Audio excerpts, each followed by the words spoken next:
السلام علیکم ورحمۃ اللہ وبرکاتہ۔ الحمد للہ والصلاة والسلام علی رسول اللہ محمد بن عبد اللہ وعلی آلہ الطیبین الطاہرین واصحابہ الغر المیامین ومن تبعہم بإحسان الی یوم الدین وبعد۔ محترم صدر اجلاس مولانا احمد ولی رحمانی صاحب اور ملک کے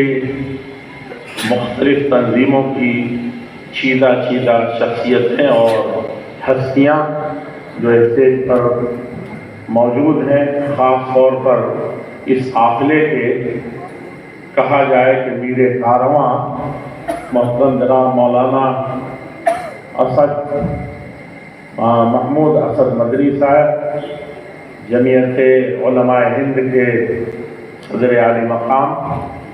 اور جماعت اسلامی ہند کے امیر محترم جناب انجینئر سعادت اللہ حسینی صاحب اور دیگر ملی کونسل امارت شریعہ اور اس کے ساتھ ہی ہمارے ہندو دھرم کے بہت سے بڑے بڑے گرو، ہمارے بدھسٹ دھرم کے، کرسچن دھرم کے لیڈران اور اس کی شخصیتیں اور اس کے ذمہ داران اور بھی بہت سے صحافی حضرات جو اسٹیج تشریف رکھتے ہیں یا ہمارے سامنے موجود ہیں، تمام ہی معزز حضرات، ایک اہم ترین مقصد کی خاطر میں اسے کہتا ہوں کہ مقصد حیات انسانی جو ہم سب کا پہلا فریضہ ہے، سب سے پہلی معرفت ہے اور سب سے بڑی ذمہ داری جو اللہ جل شانہ کی طرف سے ہے۔ یہ نہیں کہ آندھیاں آئیں، حالات بدلے، طوفان اٹھے تو اب آپ تیاریاں کریں، نہیں، آپ پہلے سے طوفان کیوں نہیں بنتے کہ آندھیاں آتی ہیں اس کے رخ کو موڑ دیں؟ پہلے سے اگر طوفان آتا ہے تو آپ چھکڑ بن کر کے پہلے سے کیوں نہیں بہتے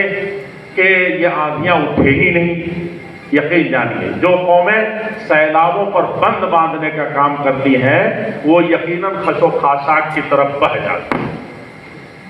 اور جو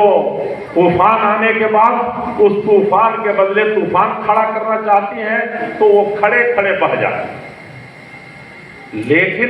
آپ اس طوفان کے مقابلے میں اس سے بڑا کوئی آپ طوفان لے آئیے تو یقیناً اس دھارے کو، اس رخ کو آپ موڑ کر کے اس سمت میں لے جائیں گے جو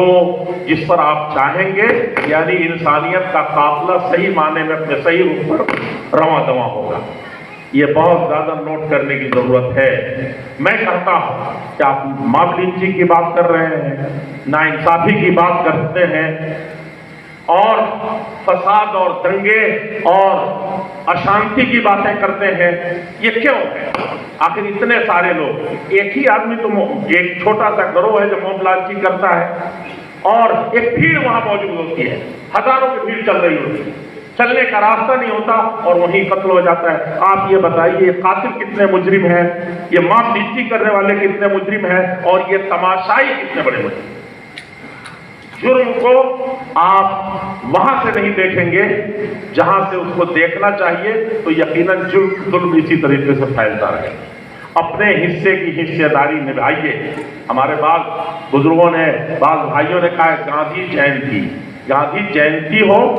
گاندھی جی کی جینتی کا موقع ہو یا ابوالکلام آزاد کی دھرتی کا موقع ہو، یہ آپ وقت کی چیزوں سے کبھی مت ہوئیے کہ فلاں جینتی آئے گی اور فلاں دھرتی وہاں سے انقلاب اٹھے گا تو کوئی کام ہوگا، تب کوئی یادگار دن منایا جائے گا اور وہاں سے ہم چلیں گے۔ آپ کا ہر لمحہ، ہر گھڑی آپ کا محاسبہ کرنے کے لیے قوموں کی، جماعتوں کی، پارٹیوں کی اور